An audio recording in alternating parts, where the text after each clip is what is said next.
Hello, Sawadee Krab, and welcome to Dell's Life and another week in crypto. And this is my little weekly update on the crypto for the week. So we're starting off with looking at the big Bitcoin move, and it's still going on from last week. There's still been a largish sell-off of Bitcoin over the last couple of weeks, and starting about mid-November, and it's been coming down, and we've had another little dip again in the last day or so. We have a little bit of a reaction rally, so that's good. We're possibly finding at least a short-term bottom in the market here. It might go a little bit lower than this. Now, I actually think it's not might. I think it quite possibly will. Looking at the volume and the other indicators, I think we've still got room for it to go down. The other reason I think it might go down is, although when you look at the bubble chart, which I had in the last video, we're in that capitulation phase. We need to go into that despair phase, really. We need to get into the point where people are just selling it off and giving up. We've still got a lot of hodlers. Then the big money will come in. So I'd like to just go through a couple of other little bits as well, because obviously Bitcoin's having a bit of an issue. In some ways, some people are just saying, oh, it's a good time to buy in, which is partially true. But I would always say dollar cost average. Don't buy a lot in one go, but that's not financial advice. That's just what I'm doing. But just as a generality, people are saying crypto is going down, but the main stock markets are also going down. So this is Apple stock, which you would expect to be, a solid stock for people to use. But in the last, here's a 3-month chart. We've gone from just over $230 to $172. So that's a 33% drop in Apple stock. And generally, if you look at other people, Amazon, the Nasdaq in general, S&P 500, you'll see in the last couple of months, it's been diving down.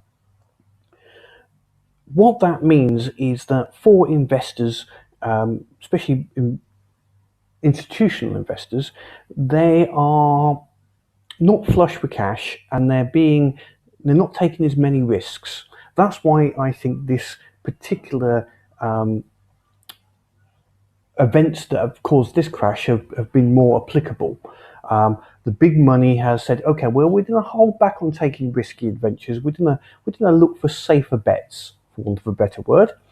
And with the whole issue with BitcoinCash and the market showing this high level of volatility, people just were not there with the money to back up Bitcoin as it came down. And if anything, they were pulling their money out. In the future, it's a different matter. Once we get over this and we're showing the maturity and once again it's going upwards, then people will look at it and go, oh, it's a good investment. It's on its way up. We'll put some money in. Another quick little bit on the markets is altcoins. Altcoins are the alternative currencies. If you look at my altcoin video, you'll know that there's about 2,000 odd different coins. So you can invest in more than Bitcoin. So I tend to look at a couple of other items. Now, for Bitcoin, I look at the value against normal money. So that could be USD, GBP, Thai baht, whatever it is, and that's what I look at. But for my other coins, I look at the value compared to Bitcoin, because their value is based, their dollar value, their pound, GB, Thai baht value is all based upon Bitcoin. So their primary value is versus Bitcoin, not versus the dollar, because they will always effectively follow the Bitcoin's dollar fiat money price. So what to look at, and you can do this, is look at this. This is a chart as an example for Litecoin against Bitcoin. So you can see that over the last week, it's actually held strong and is actually, when Bitcoin has been going down, Litecoin has actually gone up a bit. So it's been strong. People have not been selling Litecoin. If anything, they've been transferring their Bitcoin into Litecoin as a safer bet during this market. Another one example to show something which has more followed the Bitcoin has been, this is Stellar Lumens, which I still think is a good long-term coin, but we'll go into that in a second. But you can see it's followed the crash of Bitcoin. Now this seems to suggest to me people were, as well as selling their Bitcoin, they were selling their Stellar Lumens. So it was following the trend and also bleeding away coins. But we have to look at the larger trend. As I always say, you need to go back and look at the longer term trend. So this is the 1 hour. If we go to the 1 day, you'll say that actually Litecoin here is actually on a downtrend. So yes, it's held reasonably, but it is slightly still on a downward trend. Let me just get rid of these so we can see this chart a little bit easier. There we go. So it is on a downtrend, and Stellar Lumens, let's have a look at Stellar Lumens in comparison as well on the 1 day chart. So this is going to bring in a few months. You can see actually Stellar Lumens has actually been on a quite volatile, but if anything, slightly upward trend. So in the midterm, Stellar Lumens has been a good bet. If you caught it at these peaks, you could have had quite a nice little bit of profit. What about the long-term trend? So let's go even further. Now we'll go to 3 days. Now Litecoin has got a lot of history. So actually we can go to a weekly trend, I think, on Litecoin. And you can see when you look at the yearly long-term trend, so we're going back to 2016, we can see we've got this stability. In general, it's been relatively stable throughout its life compared to Bitcoin. We've had a bad trend here while Bitcoin's been going down. But when Bitcoin goes back up, so does Litecoin. So I personally have good feelings about Litecoin. I think it's still got part of Lightning Network and other bits, so that's good. Stellar Lumens is a more recent, so we can't go to a weekly, so we'll go to a 3 day chart. And even the 3 day chart, you can see doesn't go back as far on Bitfinex here as I'd like, but you can see it's actually had a slightly more downward trend, if highly volatile in comparison. So okay, what I'm coming down to is when you're looking at altcoins to invest in, you've got short term or medium term. So for instance, at the moment I'm using Litecoin as a short term place to put Bitcoin. I'm converting Bitcoin into Litecoin, and it's going up, which is good, and when it goes up I convert it back into Bitcoin and play that market. And so I mean effectively increasing my Bitcoin amount but not using dollars or pounds or Thai baht. Stellar Lumens is more of a long term. I'm not selling it. I'm just holding that. That's more of a long term hold, which to go up. A slightly more risky profile for me. But when it all comes down to it, it all depends what's going to happen to Bitcoin in the end. We need that bull run. It's going to happen at some point. All markets go up and down eventually. They all follow a pattern in the long run. It's only a matter of waiting for that run up again and keep, as I say, I dollar cost average. So in these times, I'm doing quite well. I'm buying it at a relatively cheap rate, and the average price I've got for my Bitcoin is okay.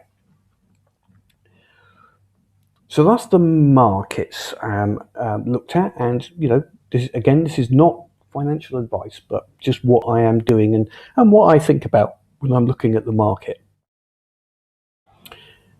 So now a look at some of the news articles I have seen in the last week, which I think are either globally relevant or specific to Thailand, UK markets, etc. So first one is the Lightning powered blog. Now, what Lightning is a way for Bitcoin to accept small, very cheap payments very quickly across the network. So normally to exchange Bitcoin between two people, or small amounts of Bitcoin, which are called Satoshis, which are very, very small amounts, like pennies, cents,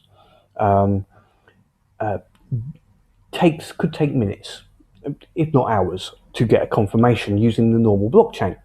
Lightning is a suite of connected nodes, Lightning nodes, which deal with these small value transactions. It is only small value transactions, very quickly, almost instantaneously, within a couple of seconds, for very small cost. And what they do is they aggregate all of the transactions together to then put them into the blockchain later on. And they deal with a small amount. They stake that money ahead of time, and they stop double spending. They check balances and internally do an internal check. Won't go into the full details, but the main idea is it can be used to do small transactions. You could buy a coffee, and in this case, what they've got is this blog has been set up to use the Lightning Network. And what happens is people can write blogs similar to like you do with WordPress, but it's Lightning enabled in that to read the blog posts or comment or put an emoji, etc. You have to spend a small amount of Bitcoin. Now we're talking like a millionth of a Satoshi. I think we got here. What is it? It costs roughly 1 cent to read a Yao's article, half a cent to leave a comment or a post, and 10 cents to create a post with an emoji. So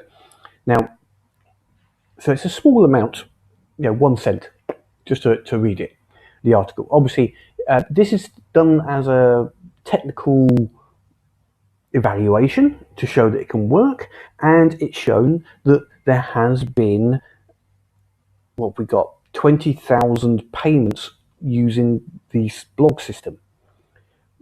And obviously, if you're wanting to watch a read a news article or a blog post, you're not going to wait hours to be able to have access to it. You want it instantaneously. So that's where the Lightning Network has come into play.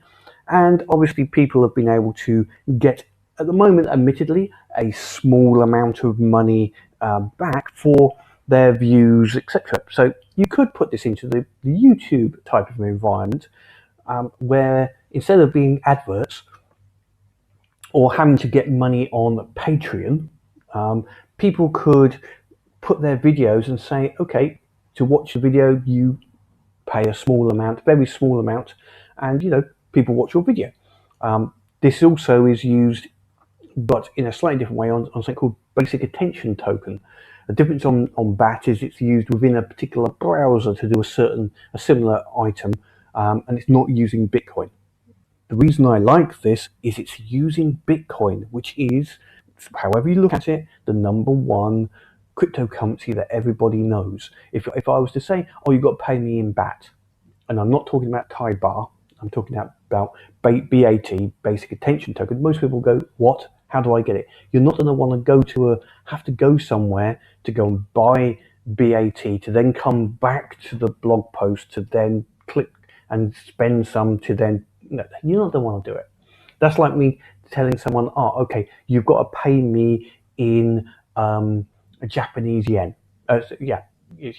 Japanese yen. So you'd have to go to exchange your whatever currency to yen to come back and pay. No, you just want to pay me in the money you have.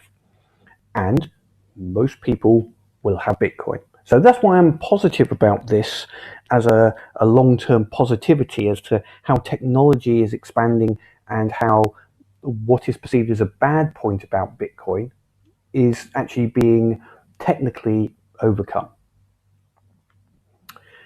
Next little article was also about Bitcoin and its adoption.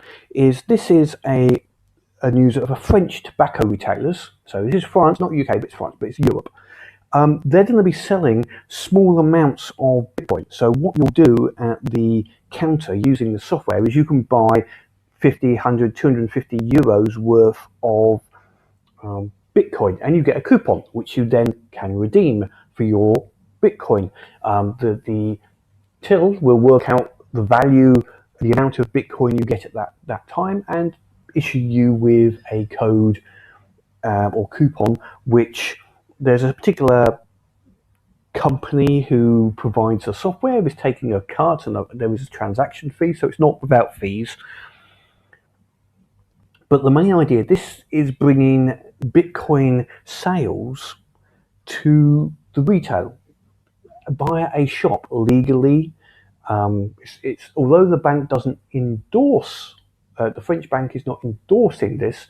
The French bank have said yes, it is okay to do. It's just they're not endorsing it because they're saying because as with most countries and most banks, they see Bitcoin as risky, so therefore they will not endorse it because it's not 100% guaranteed. It's like any. Then again, they don't really guarantee stocks because stocks go up and down as well. So anyway, again, it's a good article on adoption.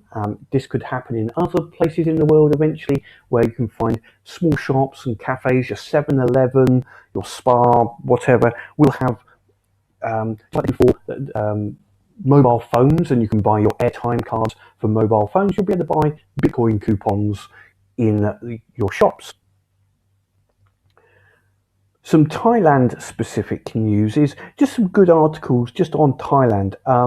It was just saying that it's good news about Thailand as well, in that even though it says dictatorship, in that Thai had some political upheavals recently and has got a military junta in charge at the moment, but they are working with the royals, the king, and they are looking to establish a government, etc. But even in that quite authoritarian environment that is in Thailand at the moment, it's still they are able to look at Bitcoin and cryptocurrencies and adopt them into the government, and also legalize and regulate them. So they have put frameworks in place for exchanges to operate legally, and they're looking at blockchain to be used at the state in the government. They have gone through a bit of a history. At one point, they did say to banks, "Okay, you can't trade in Bitcoin. You can't be involved with companies that traded in Bitcoin," and that did cause problem to the exchanges. But then, within a little while, they realized that this would not really work, and they came out with a framework and decree, as they call it, a royal decree, about how blockchain and cryptocurrency could work in the country legally. So you could, the main of it comes to, you must pay your taxes. You must charge your value-added tax if it's for a product or service. And it's got through all of the systems and was put into force. So then that would reverse that, and people could have it with their bank accounts. So it's a positive thing for Thailand. Thailand is a good innovator, even in this environment. And when a new government comes in, hopefully they will retain this innovation level for blockchain and cryptos in general.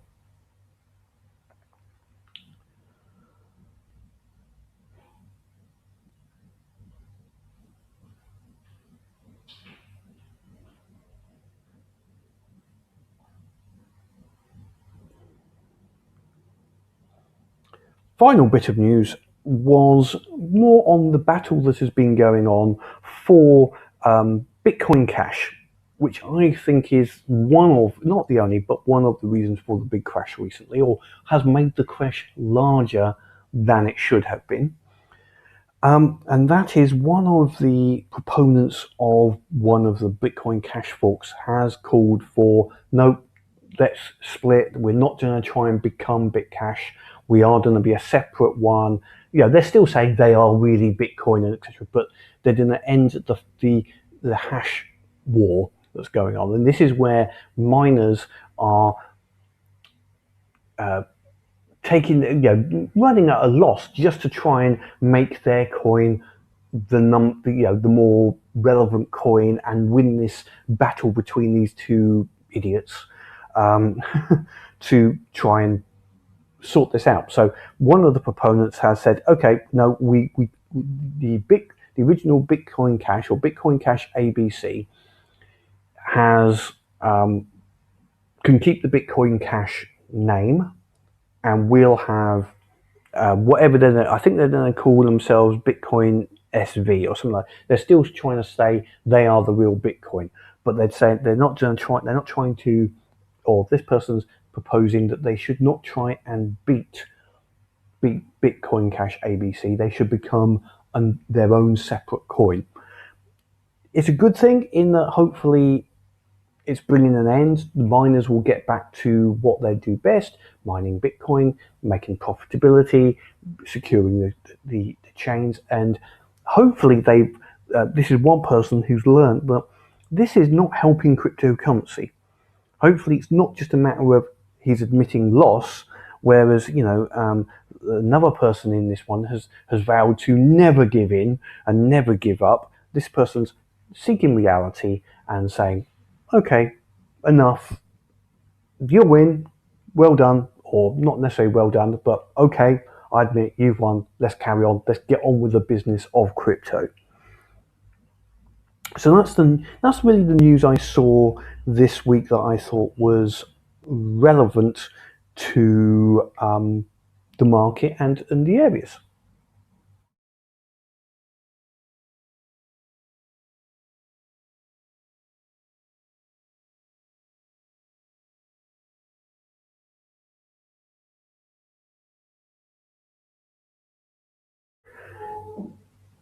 So now quickly talk about mining, for what's happening in the mining environment. We've already talked about the end of the Bitcoin Cash, which should hopefully is more of a general thing than mining, but hopefully miners get back into their business. But what about my mining environment, which is more GPU based, and I'm not worried about mining Bitcoin and Bitcoin Cash directly. It's not the environment I'm mining. Now, because of the crash, I said last week, and it's still true, there's a lot of people turning off miners or not involved in mining. Again, as I said previously, the hash rates of the miners, I feel, the hash rate has actually declined in most coins, which is fine because the difficulty has also declined, which means I'm getting more coins. And once the price goes back up, great. Now, I've been moving the miners between various coins, but the way I've been looking at it is looking at the value against Bitcoin and not the value against dollar, pound, etc. So what I did, as an example, is CoinMarketCap.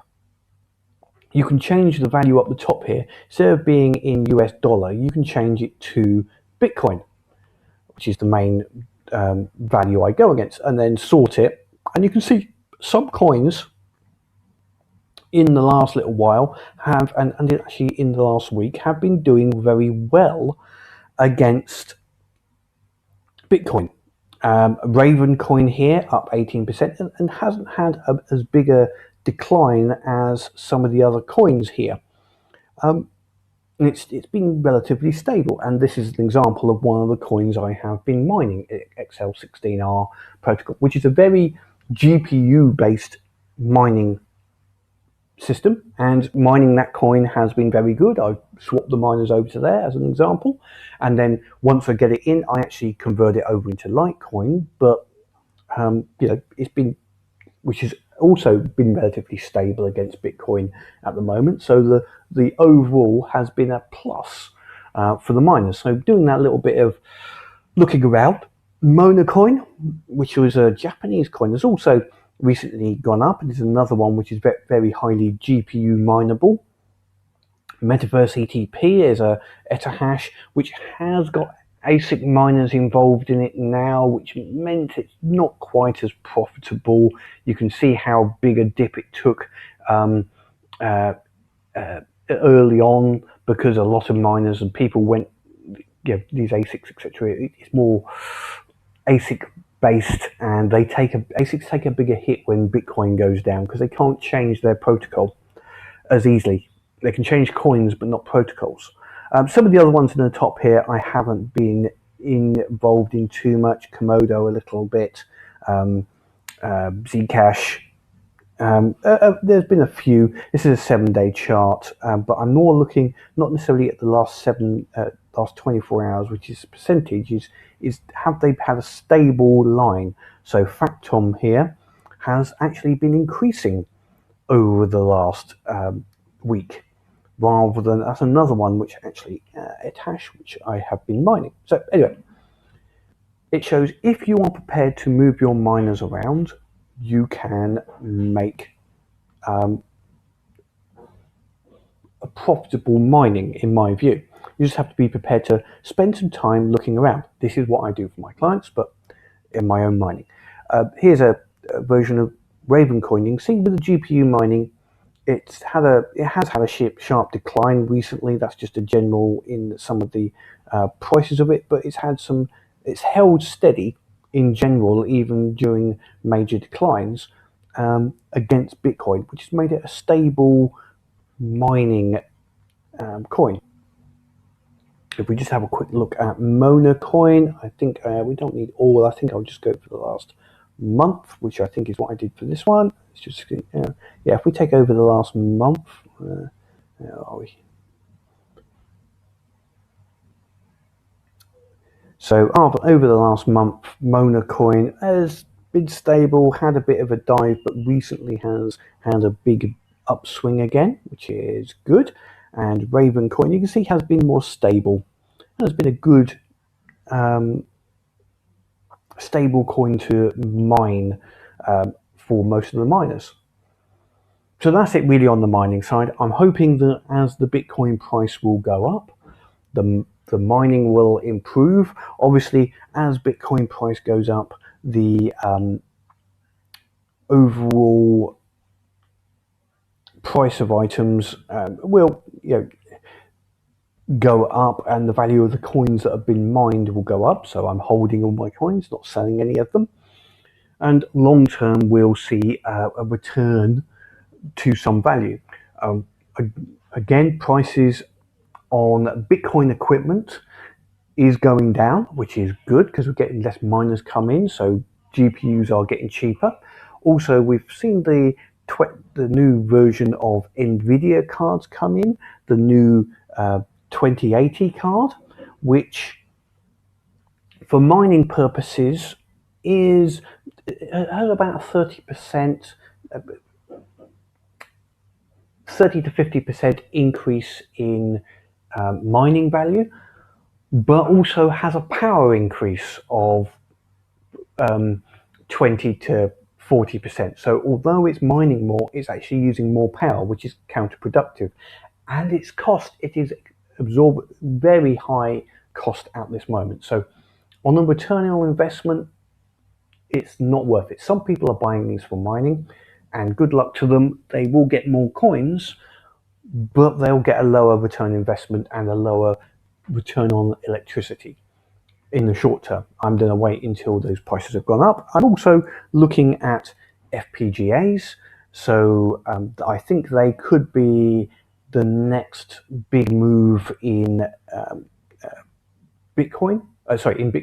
In crypto mining could be FPGA. So I'll be looking into that over the next couple of months, and I'll let people know what happens on that, whether it's something which can be